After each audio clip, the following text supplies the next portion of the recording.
Hello guys, Vin here. So, as you know, lately I've not made any new release video for lights. The primary reason is because the holidays just totally got me swamped, okay? Ah, and I have like 10 lights lined up to be released. So, I'm gonna try to do this video in a different way. The reason is because last couple of days I've watched Rami videos, and there are a couple of things that I realized. One, I speak a little too fast. Two, I tend to ramble on a lot. And I am right now, obviously. So here's the new system that I came up with, and hopefully it'll work. And I'm not sure if it's gonna help, but we'll see, all right? First, I'm gonna unbox the light, and then I'm gonna talk about the build quality. The physical build quality, the internal build quality that you guys don't get to see. I'm gonna demonstrate the user interface, and then I'll talk about the performance specs of the mod version. And if available, I'll do a comparison of that light versus other lights in this league. And then I'll rank it from 1 to 5 star. 1 being sellable, acceptable. As you know, most of the lights that I sell, I kind of like. But some, I like it enough to sell it, right? That would be a 1. And those are the ones that I'm only selling because I think it's good for business. Like, I know you guys are going to buy it, so I'm going to sell it, but I personally won't like it. And those are usually a 1. 3 would be average, and 5 would be a must-have. If a light gets a 5 star, that light will have the letter R for recommended in the title on Skylumen, okay? Alright, so let's hopefully with this system I'll ramble on less, but we'll see. Honestly, if I don't ramble on, I just can't keep it real. That's just how I am. I want to give you as much information as possible, mostly just because these lights are so expensive. So, let's try this new system and we'll see how it works, okay? If it doesn't work, I'm going to go back to my old self. I feel like that's the only way for me to keep it real. Manker MK34 in the midst of a sea of pop can light. All right, this one is very interesting because it's a little smaller, and we'll see. Right now, yep, unbox. Okay, here's the paper wrap. I don't really think it's necessary, but it's there. Then the cardboard box itself. There is a styrofoam-like material on the top. The light itself. A nice fluffy lanyard. Believe me, not all lanyards are nice. This one's decent. And 1 single O-ring. They should at least give us 2. So there's just 1 O-ring for the neck, from the body to the head. The box is definitely not, it's just a basic box that's good for transporting, okay? Not something that you would want to, store the light in and then transport too much because it's still a cardboard box. Not weatherproof, obviously. But it's good enough. Most people just toss the box. Do that, though, on an expensive light. I do. Alright, so here's the light itself. And first off, I will tell you that it's quite small. Build quality, great. I'm rambling, but luckily I'm still on build quality. Okay? So it's a really small light. Physically, it feels very comfortable to hold due to the triangular design. It just feels like it minimizes space, okay? And with my really, really small hands, I can easily have a complete grip over the light.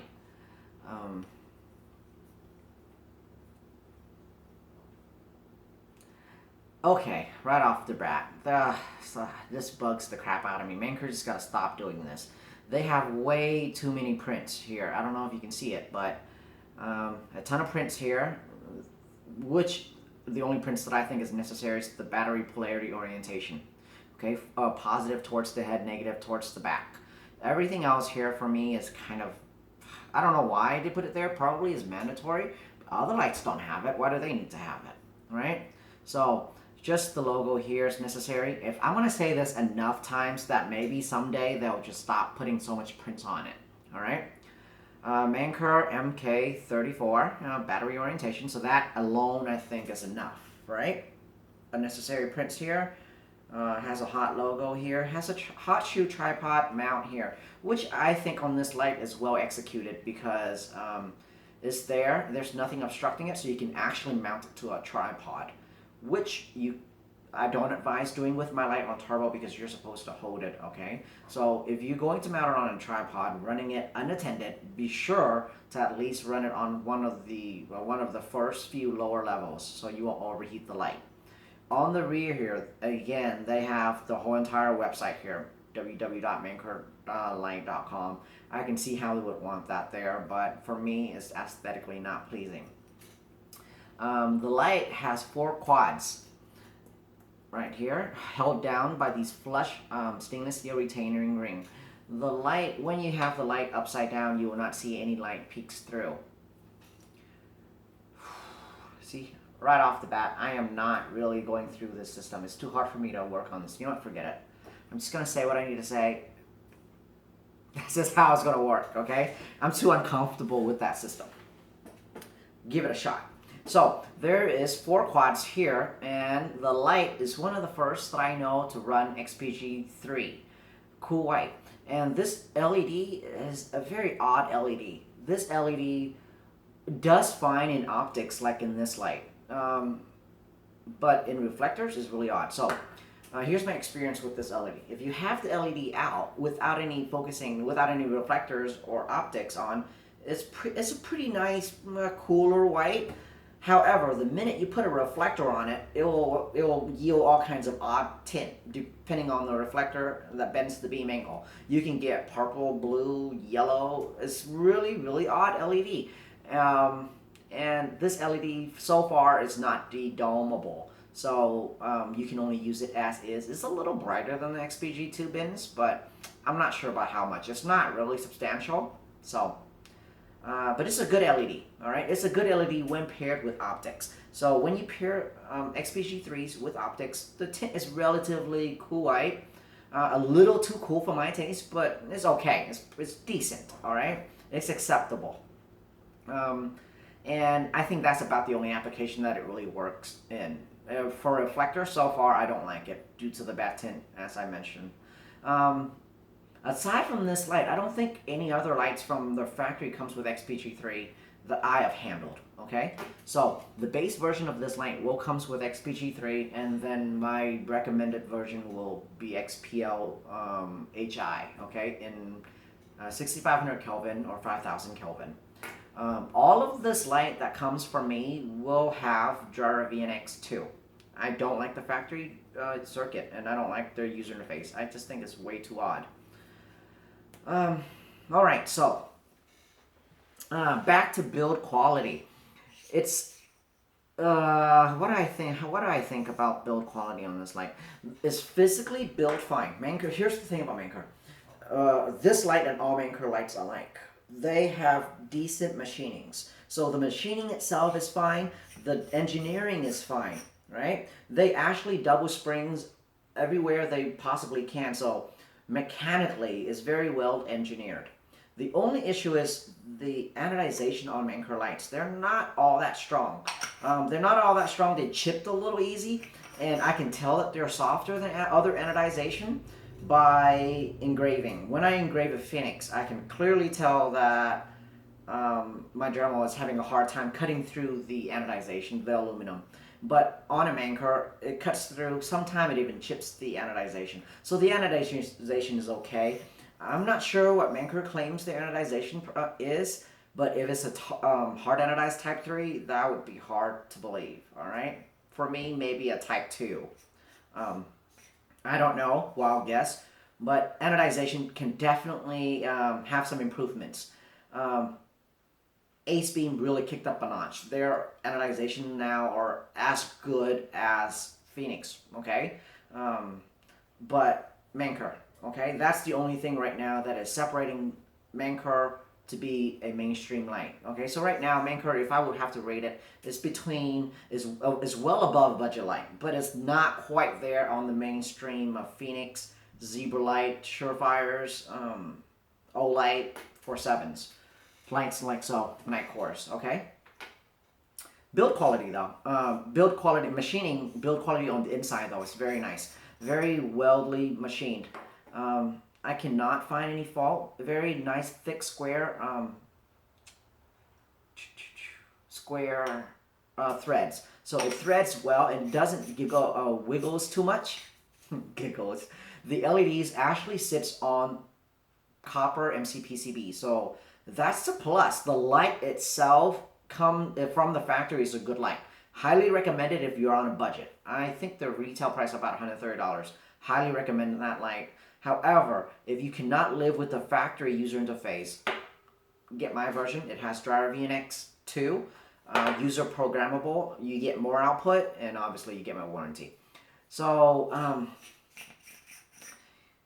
this light runs on 3 cells. However, the way that they machine the inside of the body, it's in a way that you can actually just run it on 1 cell because the 3 batteries is set up as parallel. However, not all lights that run lights in parallel can actually run a single cell. The cell would fall out of place. That's what I meant. And here, the way that the groove is designed, you can actually have 1 cell and it'll stay in place. And I would be able to power the light with just a single cell. Actually, I'll demonstrate the whole entire user interface with just 1 battery. Right? And the light will, obviously, driver VNX. Oh, this one is a factory light, so there is no factory light here, factory circuit, so I won't demonstrate the user interface. It will just have driver VNX2. When you buy this light, or any lights with driver VNX2 or driver VNX, I will have a link, directly linked to the user interface where you just click on it and it will take you to the page, to the user interface. Alright, so it is a very, very bright light. The LEDs are driven to the maximal level with driver VNX2. Alright? What does it put out? It puts out, with XPG3, it puts out 7200 lumen and 43k lux, right? That's some decent numbers. With XPLHI 5000 Kelvin, it will put out 7400 lumen, so basically same amount of output, a little bit more lux. 43k lux for XPG3, 53k lux for XPLHI 5000 Kelvin. So even the lux were not really that much more. And the lumen are virtually identical, 7200 versus 7400. However, I would personally go with XPLHI 5000 Kelvin just because it gives a much nicer tint. The cool white in this light with XPG3s is a little bit too cool for me. Nothing else I can say, okay? I really, really like this light. I don't want to say that I like it more than other lights. Pop can lights, but I'll show you the comparison and you can pick for yourself, all right? But and I'll give you my final verdict in the end. First off, the only other 3-cell pop can light that is my all-time favorite ever is the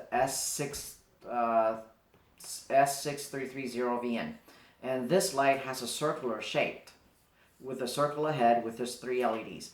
And for the longest time, this was the smallest pop can light, all right? Even smaller than the M43, which I'll show you in a bit. But because of the round body, it is actually not as easy to hold. So if you see here, if I use 2 finger, and this is a 3-cell light, so I'm comparing apples to apples, and you can see here, there's a centimeter gap between my fingers, right? However, if I'm holding this MK34vn, my fingers actually touch. See? Both 3 cells light. So it is much easier to hold this light in your hand. And because with the rounder head, you can see here that the diameter of both is approximately the same. However, if you sit them on top of each other, you can't see this on video, but if you sit this light on top of this light, you can see that it sticks out a little bit around the 3 edges here, but it also shaves a lot of space around this, because this is a circular design. So there's also extra space that hangs over. So what am I trying to say here? The diameter of the round shape is a little bit more uncomfortable because it's bigger to hold versus the triangular shape. That's what I'm trying to say there. It's just easier to grip, right? So, and this being my all-time favorite light, mostly because of the exclusivity. is only putting out 3,500 lumen, and the output, the throw is about, I don't remember, maybe 50,000 Kelvin, maybe 50K lux, but I can't remember, so don't quote me on that. But it throws all right. It doesn't throw exceptionally good, pretty decent for 3,500 lumen. But for PopCan lights, they're primarily flooders. So let's talk lumen foremost. 3,500 lumen here, and here you have about 7,000, over 7,000 lumen. So it's twice the output, and it's easier to hold. It's a little shorter. It's way smaller. So if this wasn't so discontinued and rare to find, this light is superior to the S6330VN. All right, S6330VN. So, and here's the thing, because this light's discontinued, is sold stock aftermarket around used on the market for around, I get most of them for like $350 to $400. So the modded version, very hard to mod, it's about $500 or more. This light here, the XPG3 version, is with just the driver upgrade, is going to be around $200 to $250. Over half, at least half the price of this light. Okay, so I can no longer say that this is my all-time favorite small light, at least not to use, because this light now is the smallest PopCan light at 7,000 lumen. Next size up will be the M43vn, which you can also be had in driver VN X2. So user interface are identical.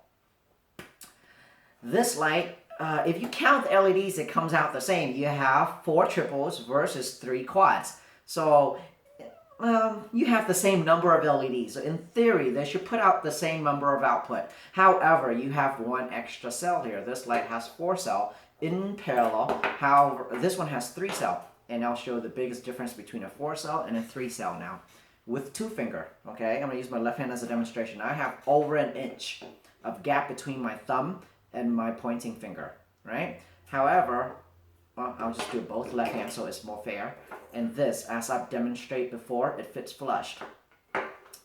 Flushed, well over an inch. So a much bulkier light now. The M43 used to be the tiniest PopCan light, and now it's just dramatically fatter. Compares to, like, dramatically. In photos doesn't show it justice. I had a buddy, his name is, his CPF name is Lumentodd. He came over to my house, handled both of this, and he has big hands. He's over 6 foot guy. He's a big guy. And when he held this, he's like, wow, the M43 actually feels fat compared to the MK34. And I just demonstrated there. You can clearly see that the M43 is bigger. And if you show the head, compares the head. Now, the max diameter at the point, at the biggest point from this point to this point, is about the same as the M43. However, if you sit, you can see that the M43 has a lot of hang on the 3 sides because of the round circular shape, even more so than the S6330vn. So M43 is a very bright light. Let's in the output department though, is a league higher than the MK34, and I'll show it to you. I'll prove it right now. We're not comparing apples to apples, but close enough. All right, MK34vn puts out about 7,000 lumen with XPLHI 5,000 Kelvin. Cool white would be a little higher. However, the M43 with XPL PDTs, I have not put the PDTs in here, so I don't know, but XPL PDTs in the M43vn puts out 11,000 lumen. 7,000 versus 11,000. Dang, that's a lot. That's like 5,000 more. What am I saying? 4,000 lumen more. So 4,000 lumen more is a lot. Wow, okay, that's pretty impressive. So it puts out, the M43vn puts out 4,000 lumens more. All right? And it puts out roughly twice the lux, because you have 53K lux versus 90K lux. So not quite doubled, but about doubled. All right, so you get about double the lux, 4,000 more lumen. But wait, that version of the M43vn costs $425. The XPL HI version in this line is probably $275, $300 tops. So it's going to be at least $100 to $150 cheaper on the MK34, okay? But there you go. You give up one cell, you drop output by 4,000 lumen, lux by about half, but you get a, here you have a much fatter light, and here you have a much smaller light, much easier to carry. M43, better build quality, better design all around. So I gotta give that to the M43. One size up would be the TN36 UT. This light is one of my more popular selling light because of the price. So the most popular selling version is the TN36 UT with XHP70 cool white D-dome. And that version puts out 11,700 lumen and 60K lux. So less lux than the M43vn, okay, with XPL PDT, about the same output, but now is only $267. So for the sake of it, $250, okay, just to make numbers easy. $250, $425. So you can see here, this is about the same performance as this in terms of lumen at least, less throw, but you save a lot of money. $250 versus $425. So that's why it's one of the better selling one. It is not really my favorite because it's kind of an odd size. It's a little too fat and it's not the best at anything. So other than price, it's kind of mediocre, okay? I have to open a new box here because I don't have one that's already made. This is currently my best selling, highest output. There's something in my eyes and it's really irritating. Okay, anyways, X7vn. This is currently my highest output. You guys, you know how when you buy electronics and you have plastic wrap over the screen? I hate it. I have to pull it off right away. So, Olight X7. This light is the biggest of the pop can. Shit. Alright, it's the biggest of the pop can, right?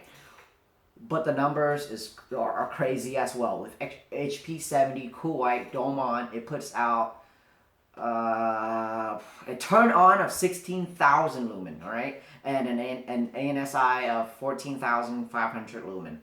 And it puts out 70K lux. So, both of these puts out about 70K lux. But here, you have 14,000 lumen plus 14,500 lumen. And here you have 11,000 lumen.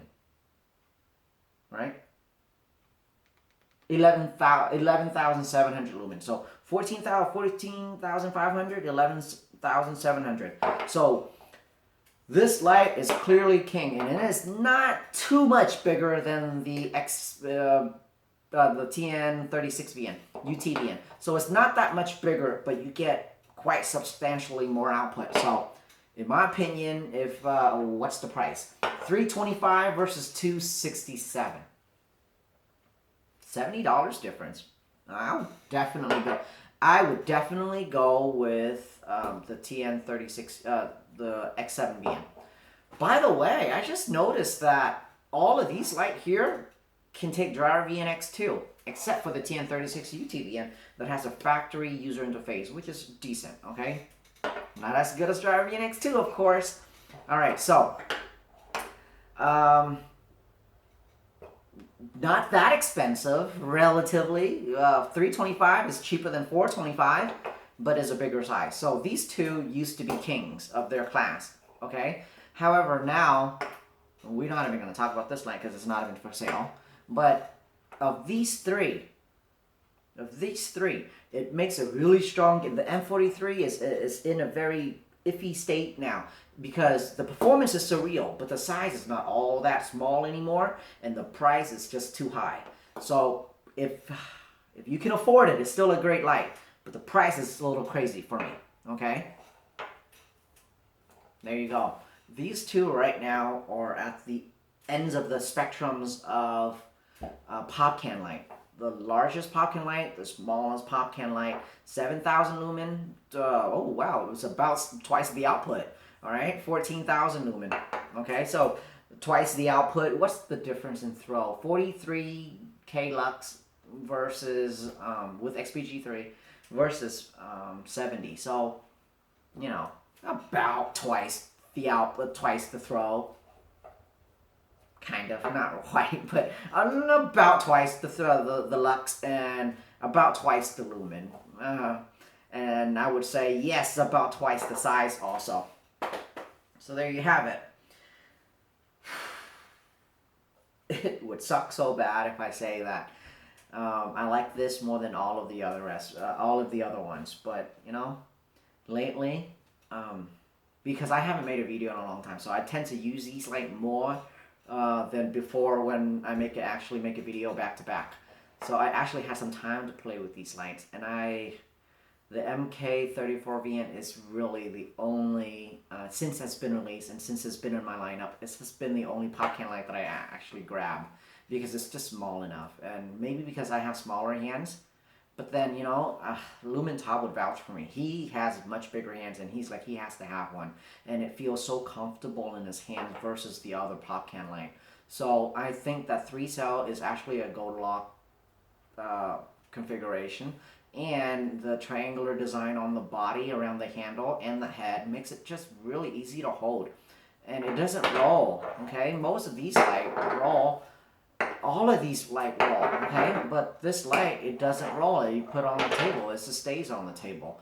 The only thing that you can really ask for is what, a stainless stripe bezel so you can hurt somebody with it, or so it'll let light leaks out. But other than that, this light is pretty decked out. It has the key features. See, nicely mounting pod. Really nice factory copper MC PCBs and really decent optics. These optics are not the same as the Carlo, so they tend to throw pretty well. You can see here it throws with XPL, it only has 3 pairs of optics, and it throws 53 kilocks with XPL HI. With XPL PDT, I don't know if I'll make an option, but if I do, it might even hit 60k lux. At that level, it is going to be really close to the other ones, the bigger ones here. So yeah, this is a recommended line. It's gonna have a letter R next to the title because it's just a really good light for what it is. It dominates its class now. But Manker need to step up under their anodization, and they have a complete winner because their design team are doing pretty well for a new company, or at least new to me. All right. Thank you for the video. A little long, I know, but it is. You guys are in love with pop can lights, and this one is great. This one is great. If you don't have a pop can light already, I would recommend this one over all the other one, mostly because of the size and the price. Thank you.